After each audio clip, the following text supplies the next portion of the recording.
Hello everyone, welcome you all to this new video. So till now, I have covered very less videos for this subject EPC, right? So most of them were having the complaints that there are no regular videos.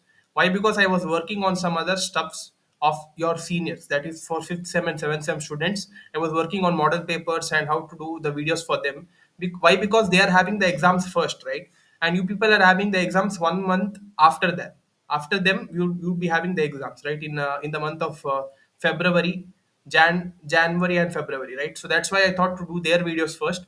So now I'm a little bit free now, so that's why in around 10 to 15 days I'm going to be doing the videos of EPC as well as digital system design using very long. Okay, so till now for those two subjects, three videos are done.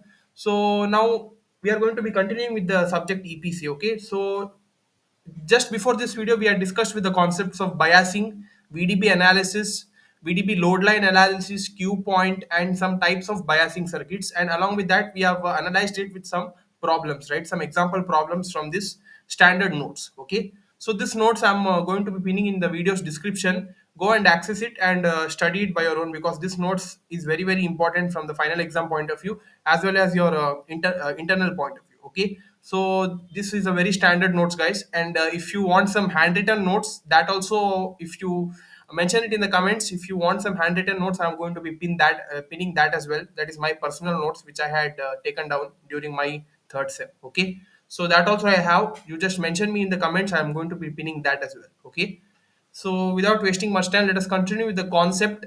In this video, we are going to be discussing about one kind of emitter biased amplifier, that is again the voltage divider bias amplifier. Okay. So till now we have discussed what do you mean by voltage divider biasing circuits, how its structure looks like, how the current and voltages would be getting uh,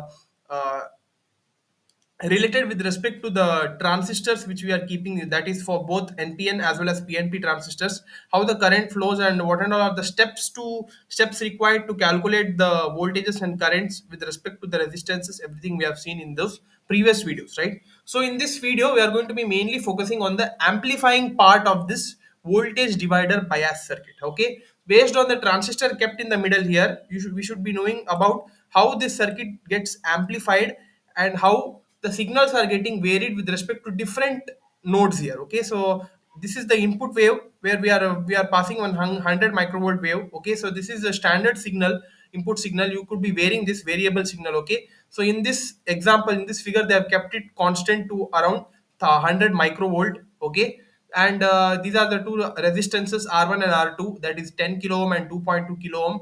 And with respect to the transistor terminals, we have here the collector resistance, that is 3.6 kilo ohm, and this is the emitter resistance. Along with that one, coupling capacitance is kept here along with this load resistance of 100 kilo ohm. Okay, so this is the simple VDB circuit. Okay, how this would be getting amplified with respect to the variable voltage source kept here. Okay, so for the amplification part only, we have kept this variable input signal. So how this works, I'm going to be telling you now. So you see here, this figure 9.8 shows a voltage divider biased amplifier.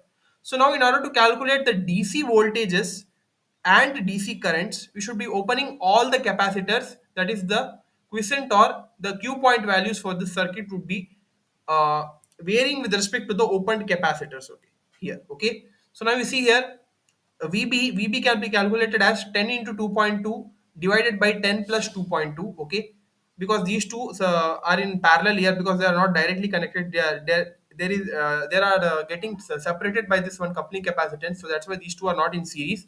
Hence they are in parallel. So that's why you should be calculating the VB as VCC R2 divided by R1 plus R2, right? So VCC here in this case is 10 volt, R2 here is 2.2 kilo ohm divided by R1 plus R2. That is 10 kilo ohm plus 2.2 kilo ohm. Okay, if you calculate it, we will be getting the value around 1.8 volt. So with respect to this VB value, we could be calculating the VE value as well. VE is given by VBB minus VBE. So VB in this case is 1.8 and VBE, the standard value I have told you, it is zero point 0.7. Okay, so if you subtract 1.8 minus zero point 0.7, you would be getting the 1.1 volt as the V uh, VE voltage. Okay, so with respect to this, you should be calculating now the IE current in order to get the Q point, right? So that's why we know that Q point would be with respect to the relation VE divided by IE, that is for resistance RE. So that's why we need to be calculating the value of IE as well. But for that, you should be knowing the IC current, okay, because we know that somehow the collector current is equal to the emitter current, so IE would be equal to VE by RE. So the emitter resistance here in this case they have given it as 1 kilo ohm, and VE we have calculated it as 1.1 volt. So 1.1 divided by 1 kilo ohm, we would be getting the answer around 1.1 milliamps. So with respect to this, now next calculate VC. VC is equal to VCC minus IC into RC. VCC is 10 volt, IC is equal to IE, that is 1.1 milliamps, into the RC. This is the RC collector resistance, that is 3.6 kilo. Okay, if you substitute the values, you'll be getting the VC voltage, that is equal to 6.0 volt. Now, why I'm telling these values? Because these values would be helpful for amplification purpose in the upcoming stages, which I'm going to explain. So now you see here, with the coupling capacitors, it is also using a bypass capacitor between the emitter and ground with its capacitor in the AC base current. Okay, so where is this bypass capacitor in this circuit? They have already told that along with the coupling capacitors, it is also using a bypass capacitor between the emitter and ground. So where are the emitter and ground terminals here? So this is the emitter terminal and this is ground. And with respect to this, we have kept this capacitor, and this capacitor here it is called as a bypass capacitor. Okay. So why this is used? This is used for amplification purpose only.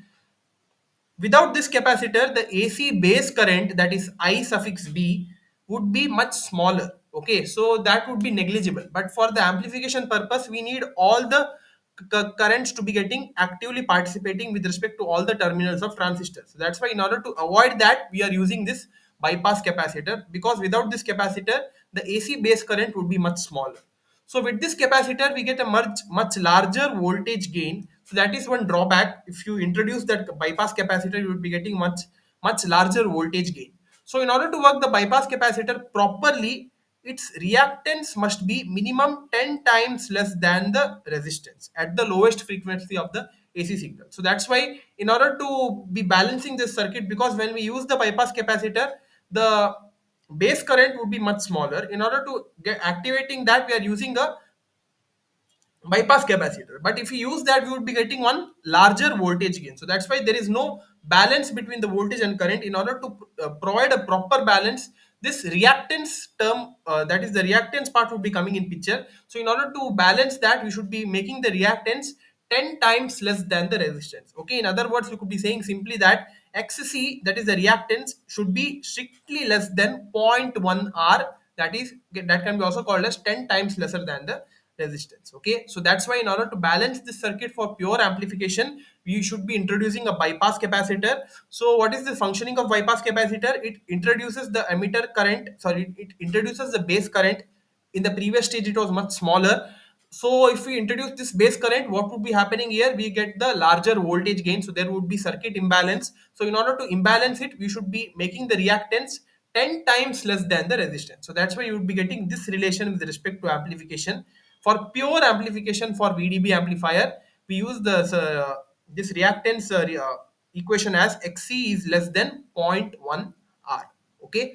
So with respect to that, what would be the waveforms looking like? Now you see here, notice the voltage waveforms in the figure 9.8. Okay, so the voltage waveforms you see here in this case, we are seeing the phase shift of 90 degree. If you observe carefully, this is the input side and this is the output side. If you observe the voltage waveforms in both these stages of the collector and load, the we are getting one tragic phase shift of 90 degree, right? So why it is that? You see here, notice the voltage waveforms in figure 9.8. The AC source voltage is a small sinusoidal voltage with the average value of 0. Okay, so this source voltage here, if you check the amplitude, if you check the amplitude of these two signals, you could be clearly seeing a difference, that this one is with one some little bit lesser amplitude, and this is a bit higher amplitude, right? So that is one thing you can observe here.